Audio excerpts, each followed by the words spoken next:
Well, I really want to say a huge thank you to our speaker tonight, and I have to confess that I waited way too long to fill our fall lineup, so a few more glitches crept in than I wanted to do that.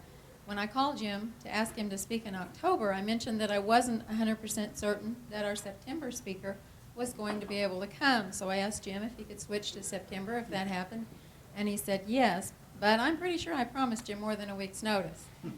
But because I found out last week that our September speaker could not make it, and Jim graciously said yes again and thank you. Like I wrote down here, many thanks, Jim. Our speaker for next month, and he's confirmed that, so hopefully nothing else will creep in. I've kind of been thinking we better get a show and tell program going, or I better put something in the can in case something happens. But our speaker for next month is going to be Jay Price. He is a Wichita State University associate professor and author. I can't speak either. He was to be our speaker tonight, but anyway, he will speak about a subject many of us are fascinated with, but we also dread, and that's tornadoes. He has written a book about tornadoes. I didn't write down the name of it here, but he's written a book about tornadoes, and I believe he said that he and some of his grad students are working on a second book. Anyway, they're gathering more information about tornadoes. So he's going to bring maybe his book and also some pictures and some information about Kansas tornadoes. So I think it'll be real interesting. And to introduce our speaker tonight, his name is Jim Bales, and maybe he's also known as Sonny Bales' husband. And he loves history and genealogy. He spent the last 2 years, I think you said, volunteering. Oh, yeah, the museum. At the museum, at the Chisholm Trail Museum. And if you haven't been there for a while, it really looks nice with all the new volunteers and all the work they've done. It's a lot cleaner and not nearly as musty smelling, and they've got some really nice displays. I think that's maybe the correct word.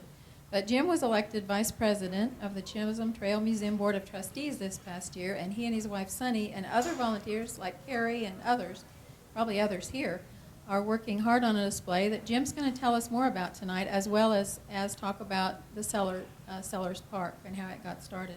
So give a warm welcome to Jim Bales.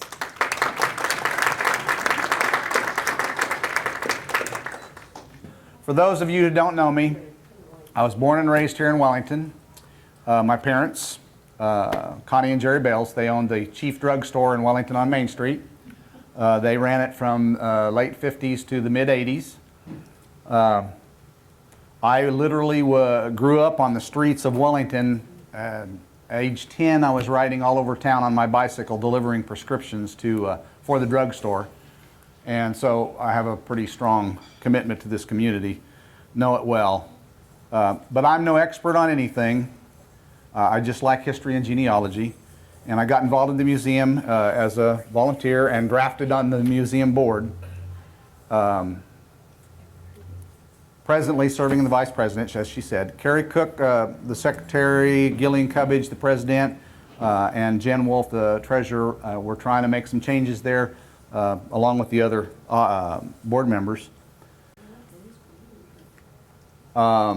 Recently, I wrote an article for our new newsletter, and it was titled Sellers Park, Who Knew? When Sherry called and said she needed somebody to fill in real quick, I thought, well, this would be an easy topic for me to jump right on, and you guys might find some interest in it. The information that I'm going to speak on, though, I didn't really collect a lot. A lot of it's from the museum archives, pictures and newspaper articles, which I did find some different information. But the bulk of it actually comes from this book that was written by Marie Van de Venter. Some of you might have known her. She was married to Dr. R.W. Van de Venter. And she wrote the book as a tribute to her mother before she passed away. Her mother and father was Mr. F.W. and Lulu Sellers. They owned and operated a jewelry store in downtown Wellington, not too far from the drugstore, actually. She was the first Wellington Park Commissioner, and she kind of set the standard for the later park system, which was really a pretty high standard.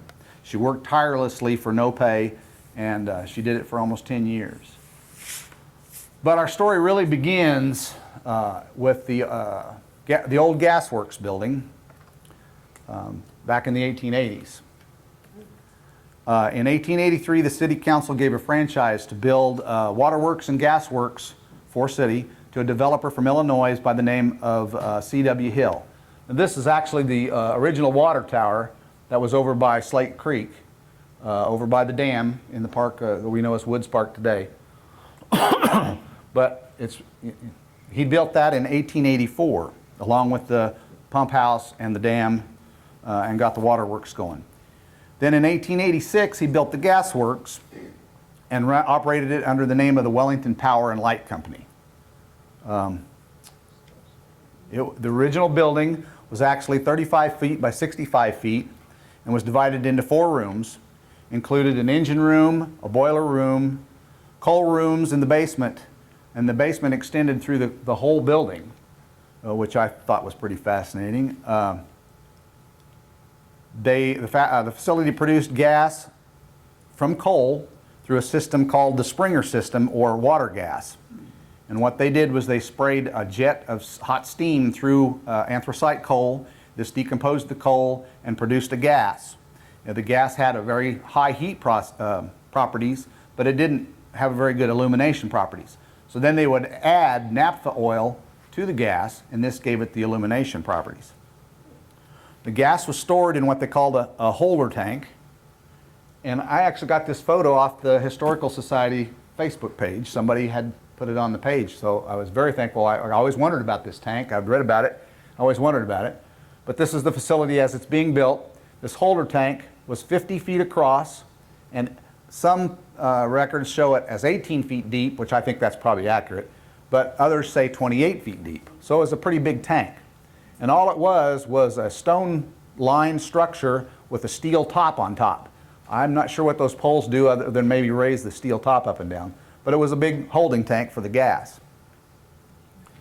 The facility had a capacity of producing 120,000 cubic feet per day. This was then piped throughout Wellington, providing lights for most of the city buildings.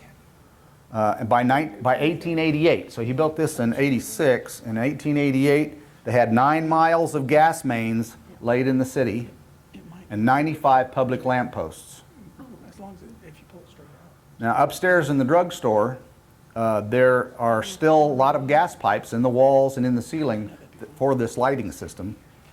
And in the 1960s, when the museum was organized, Dad actually was doing some refurbishing at the drugstore, and he donated some of those gas light fixtures to the museum, and a couple of them are hanging on the 2nd floor in what we call the parlor room.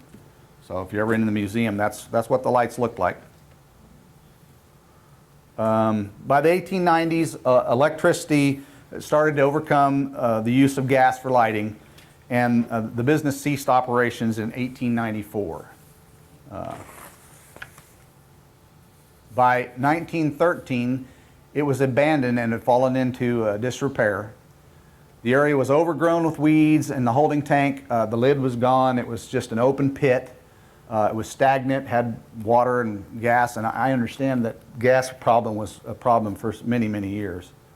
So the pit was 52 feet across and 18 feet deep, and kind of a dangerous thing. At the time, there was Federated women's clubs were very popular. There was a local literary women's club organized in 1895. It was called the Carey Circle. They got together regularly and they discussed literary works like Shakespeare and the like. The Carey Circle was named after 2 popular sister poets in the 1800s named Alice and Phoebe Carey. This club turned their energies to civic projects, and over the years they became the oldest women's club in Wellington, lasting more than 90 years. One of the founding members was Miss Cordelia Wood Herrick. This is Mrs. Herrick. The Wood was her maiden name. I'm thinking that she may have been related to Harry L. Woods, who the other park was named for and was our editor for the newspaper for almost 50 years. But I'm not positive about that. Maybe one of you genealogy people can check that out. Anyway, she thought that the gasworks building would make a great clubhouse, and that a park should be built to beautify Wellington and provide a safe playground for the children. So they formed a committee, and Mrs. Herrick headed the committee. The committee went to the city and asked the city council to come up with money to buy the land for the park.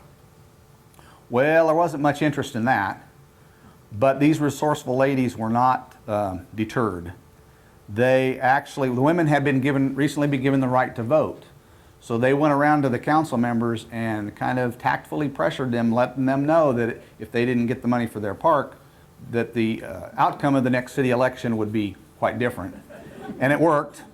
So the city fathers did come up with the money. They struck a deal with the owners of the property, which were some Eastern investors, and they bought it for a fair price. So they got the park in 1913 and went about cleaning up the overgrown weeds and the trees. Well, they had to fill this stagnant pit, the holding tank thing, so they had cleaning days, much like Sherry Wiley's involved with the citywide cleanup. They had cleaning days back then, and they gathered up all of the old beds and stoves and furniture and anything, any garbage anybody had, and they hauled it to the tank, and they dumped it in the tank.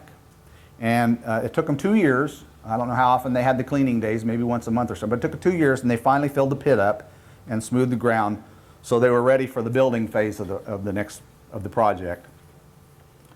But unfortunately, this was by 1915, and Mrs. Herrick's health began to fail, and she passed away April 13th, 1915 of cancer. So another energetic member of the Cary Circle stepped up, and she took charge, and this happened to be Mrs. Lulu Sellers. She was a very energetic lady. Ironically, the city council, April 9th, so just a few days before Mrs. Herrick died, the city council appointed her the park superintendent. She was normally referred to, though, as the park commissioner, and she held that position for several years. This is part of their letterhead, and it says Community Park, Mrs. F.W. Sellers, Commissioner. I don't know what the buildings are that are, I'm sure that one City Hall, but I'm not sure about the other two.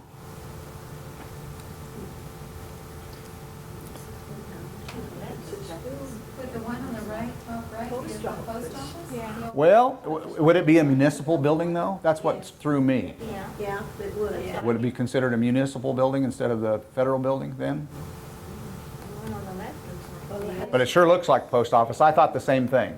Maybe the city rented it to the, I don't know. Maybe we should take that picture and compare it. I'll go down and do that. What is the bottom?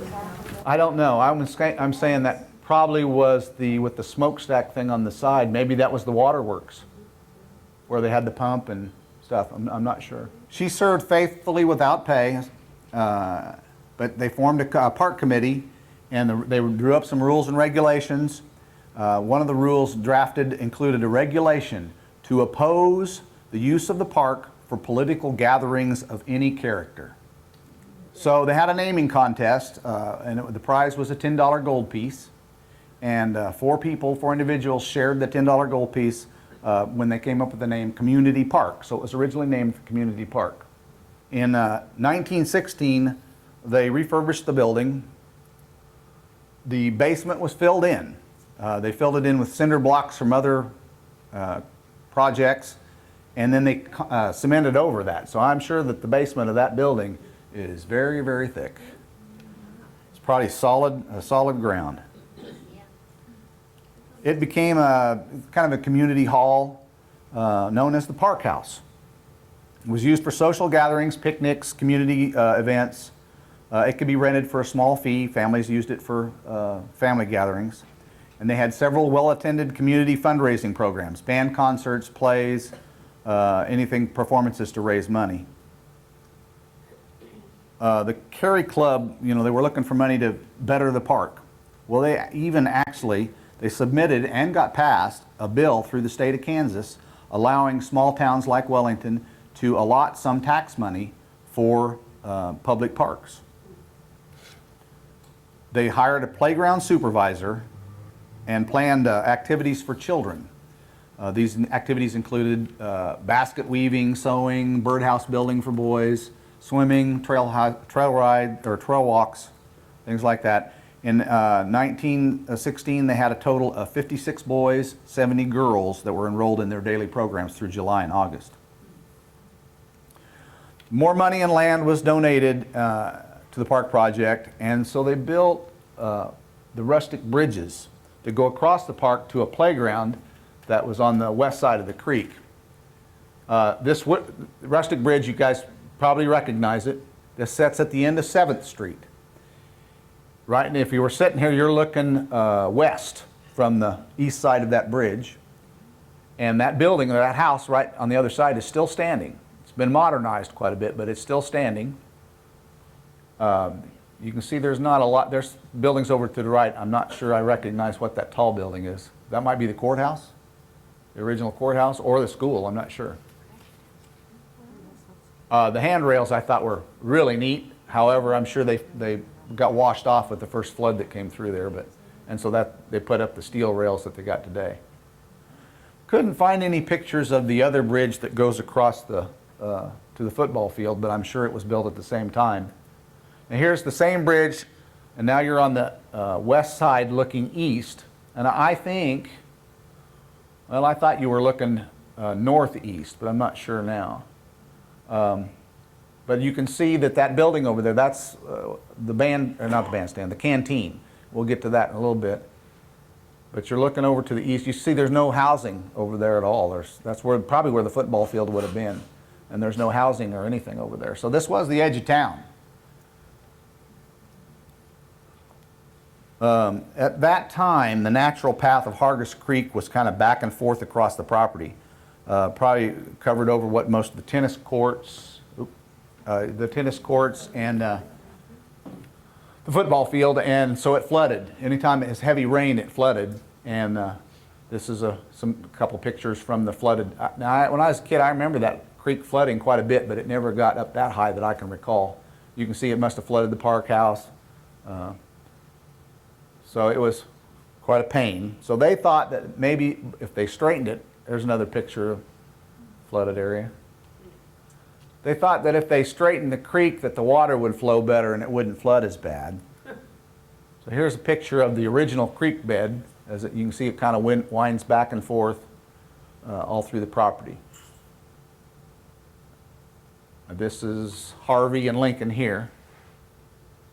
And this must be A Street, yeah, A Street, Ash. And the park, or the stone building sits right here. This would be a baseball field over here. So it kind of cut through the baseball field and some through the football field. So it kind of went everywhere. Now the dotted line represents how they straightened it, or the current course that it is today.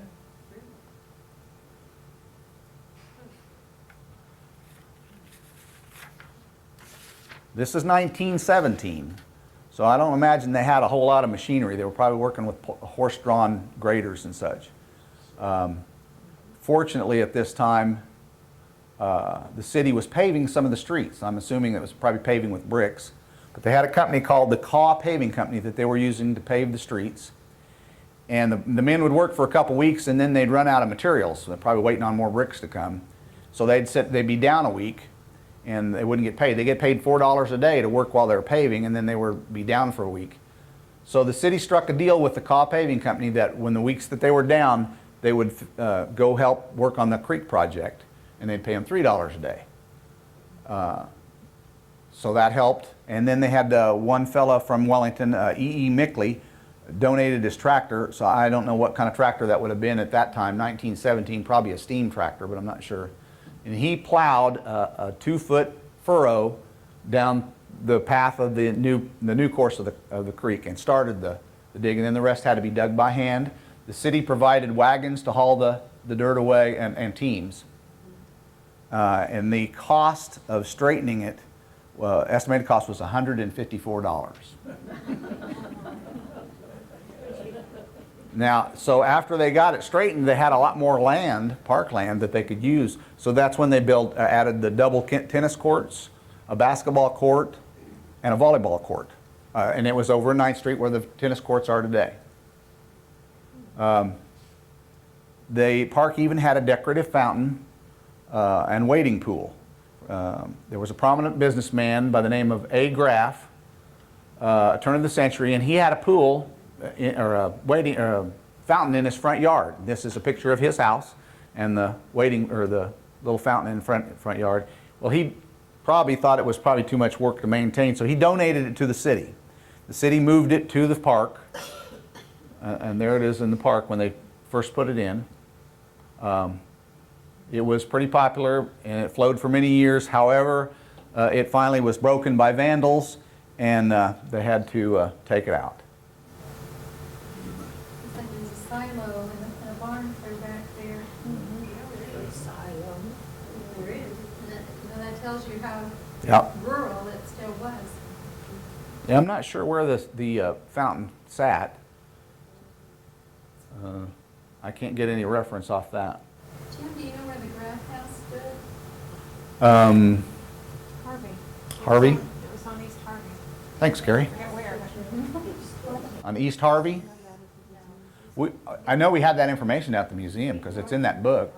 We have a book of houses, turn of the century houses of Wellington. North of Harvey. Seven?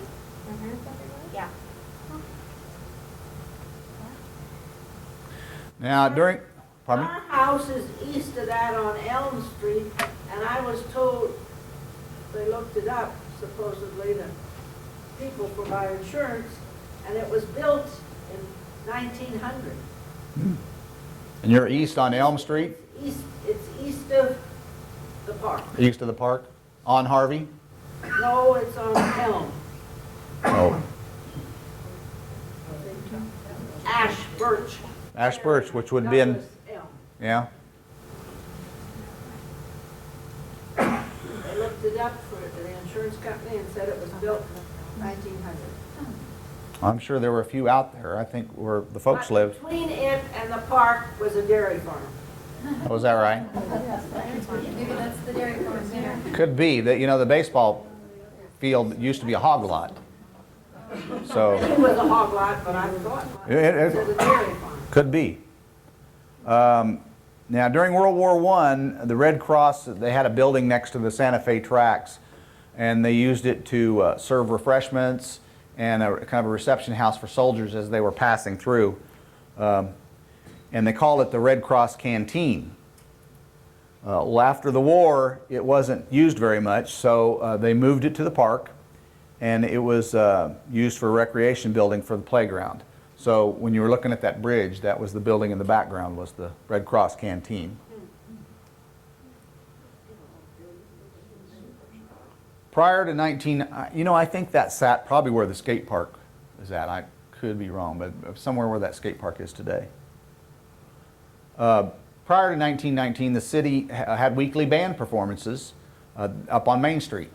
They had a portable stage that they'd wheel out onto the Main Street and have their little band performance. They had it every Friday, I think. And then they'd wheel it back off and store it somewhere.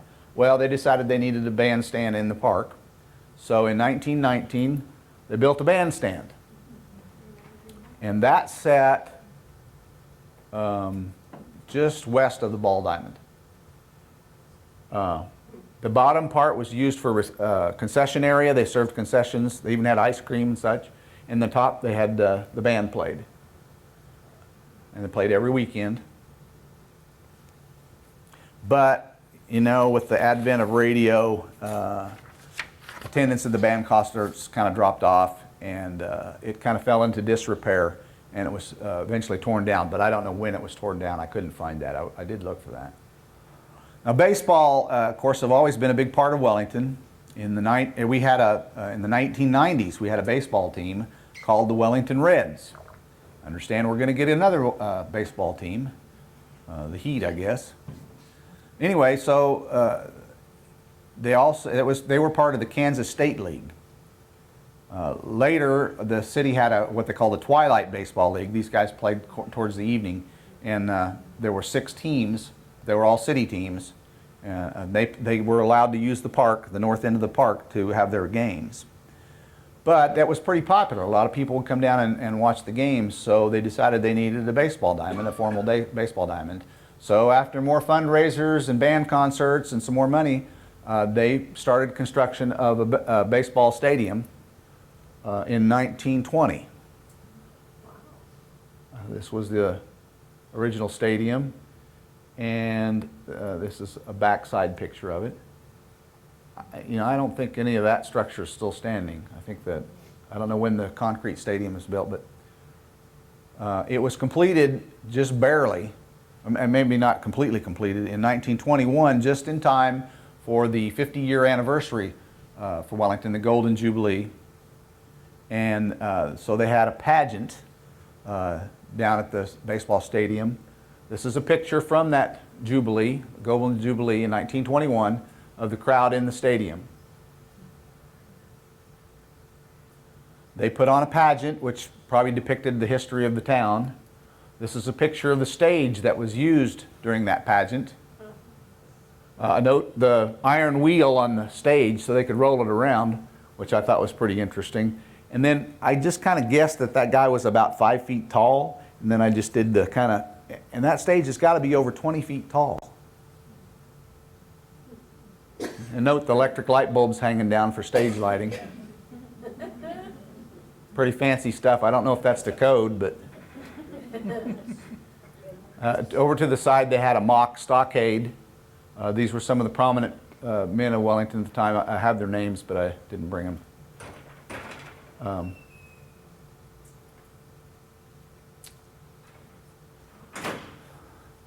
So a few park facts that I thought were interesting I found in different newspaper articles. In 1921, Wellington had 158 acres of park, which at that time gave it the boasting rights of having more acreage of park for every 1,000 inhabitants than any city in the world. The park got national attention when the national magazine Women's Home Companion, in May of 1922 issue, ran a story with pictures about what a group of determined women could do to build a park from an odoriferous old gas plant. There were plans for the park to continue all the way to the Santa Fe tracks, and some land was acquired by the city, but it just didn't come to fruition. Another thing I found interesting were about campgrounds. The automobile come about through then, and the community park became a favorite campground. A 1925 Wellington newspaper article claimed that the community park was Wellington's best advertisement, and it stated that between May 7th and November 1, 2,158 cars had registered to camp at the park. They paid 25 cents each. Now they also said that it was over 10,000 people associated with those cars, and for that 25 cents per car, they got the use of hot showers, some gas stoves, and police protection. They had campers registered from as far away as California, Manitoba, Canada, and New York. See, I just can't believe it, in 1925, that people traveled that far in a car. I figured that train travel was still pretty popular then, but for that long distance stuff. Well, in 1919, the West Park, or the Woods Park as we know it, it was originally called Roosevelt Park. It was named after Teddy Roosevelt, but later on they named it after Harry L. Woods, the newspaper editor. Anyway, they acquired that park in 1919, and after 2 years, Lulu found that the responsibilities and added duties were just too much. So she resigned in 1921. They formed a park board to take over her duties to replace her, and it contained 5 people. They had 5 members to take care of what she did. But one of the people was always to be the mayor or one of the commissioners. I don't know if they still do that today, but and I did find some other articles about the commissioners. They had a park commissioner in here in the 50s that was nationally recognized for how well he took care of the parks. So they had a high standard, our park system did, for many, many years.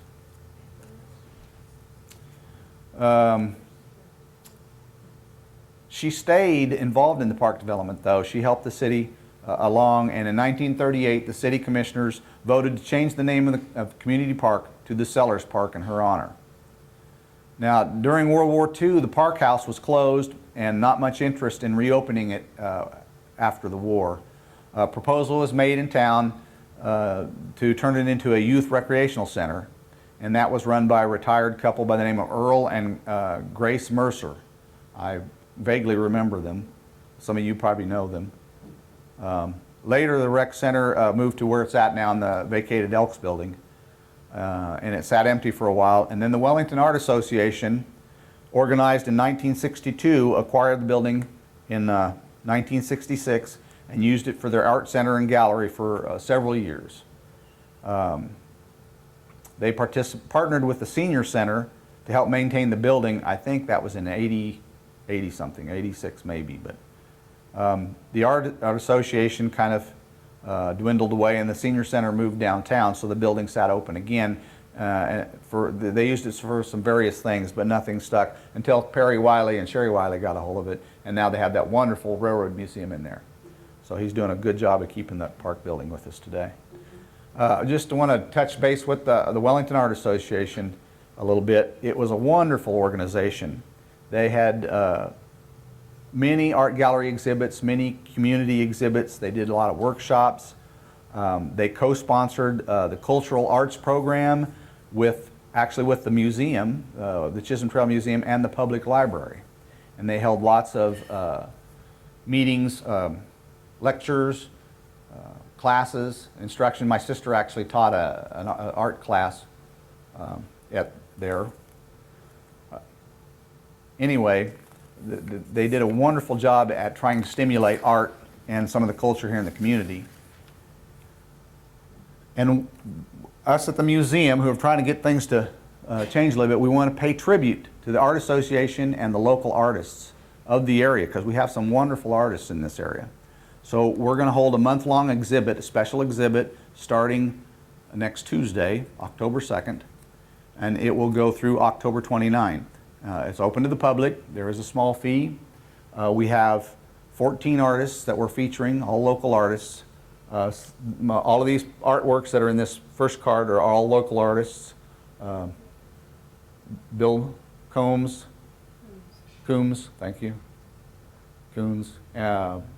The Lenny Hayes, what was her last name? Keys. Lenny Keys, Miss Lenny Keys, did this picture, that flower there, and that picture there. And we can't really find out a lot about Miss Lenny Keys. She was she studied in Philadelphia, and she was a very good artist. But her father was a Presbyterian, I think Presbyterian, wasn't it? Minister here in town, and he died in '93. And she stayed here. She lived at the same house. Oh, I'm sorry, 1893. Thank you. And she stayed in the same house until she died in 1953, I think it was. 1955. See? Good thing I brought you along. But we can't find much about her. So anybody doing genealogy work, if you want to dig up something on Lenny Keys, that'd be a great project. We'd love it, because we can't seem to find a whole lot, other than she just did some wonderful artwork. Aletha Reinhardt up in the top corner. We have some very nice art. Anyway, we're showing this art through October 29th. Please come by and take a look at it. Pardon me, 28th? Yeah, I've got them all wrong. Was Miss Keys a teacher? No. No? She worked at the church a lot, and she might have taught a church program. One of my teachers was Miss Keys at First Ward, and that's the reason I asked. Well, not that we know. You know, maybe she was a teacher The for a only short while. information I could find out about Miss Keys, actually her name was Arbelyn Hayden Keys, and she was from Philadelphia. Her father was the Reverend of the Presbyterian Church here in 1890, and she never married. She's listed in the city directories as an artist from that time, 1890s, until she died in 1955. She lived in a little house be north of Raymond Fry, right on the corner there, on the cross from Christian Church and Raymond Fry. Gravel parking lot. There's a parking lot there now, was her address, and she was here for all those years, and she did beautiful art, but nobody knows anything about it, and we can't find any information about her. And we, Should she be on the 1940 census? Yeah? yeah, you're right. We found her there. Yeah, we found that, but we can't. She did? She's, no, some of the censuses said she was an artist. Okay. But- And then that's about it. Didn't Yeah. mention teaching, obviously. No. No. Maybe that's what she did. And, Is that a picture of her? no, they're not. No, well, we don't know. That One of them had a name, but it wasn't her, it was somebody from Philadelphia. But she went to the Philadelphia Art Institute and studied under some famous artists. She did some beautiful portraits and still lifes, but we don't know much about her. Now, we're having a reception and a premiere showing on October 2nd for sorry. God, I can't get anything right tonight, can I? October 1, Monday night, and it's for patron members only. So if some of you are patron members, you probably got an invite. If you're not patron members and want to become a patron member, why, look us up. We'd sure like to get you in the door. So in closing, I just want to say that the building, I walked by that building a gazillion times when I was a kid. And yeah, it was a neat building, but I didn't think much about it. But if you think back about it, you know, it was the gasworks, it was the parks building, it was the rec center, it was the art association gallery, and now it's that railroad museum. And I can't think of any other building in town that served the community as well as that building did.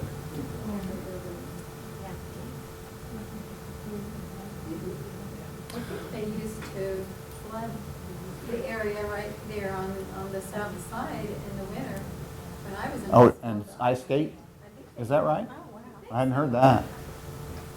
I might be remembering it wrong. Oh, I don't know. Maybe they did it once. When the winters got cold enough to freeze ice? Yeah.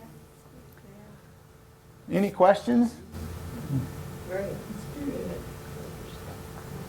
They used to skate down on Donut Bay, didn't they? Yes, they did. Yeah, when I Yeah, I never ice skated on there or roller skated either one, but I did ice skate on Donut.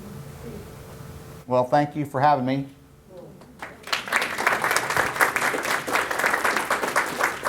Come to the museum and see us.